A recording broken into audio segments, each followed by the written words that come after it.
Idoia Eraso Euskaldun txapelketako 27 txapelduna zorionak, demoraldiaren erregulartasuna erakusten duen maiota eta lehen urteko izan da kalidade asko dagoela hanka horietan erakusten duen maiota.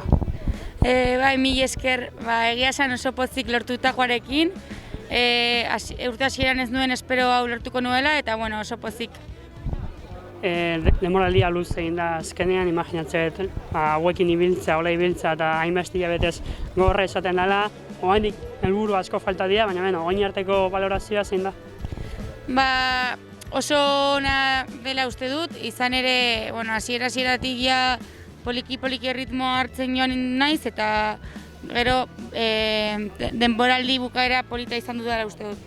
Helburu handi bat falta da, Espainiako buelta, lau egun gogorrak izan, ze espero duzu, erakutsi duzu pelotoi horretan gutxienez jarraitzeko maila dakazula.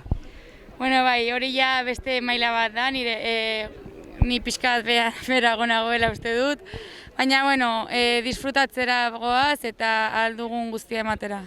Zerekin gehatzen zera aurtengo demoraldiaz? Guztiarekin, batez ere taldean izan dugun harreman onarekin eta oso gustorago naiz talde osoarekin eta horrekin gelditzen naiz. Eskerrik asko, Idoia. Ni esker.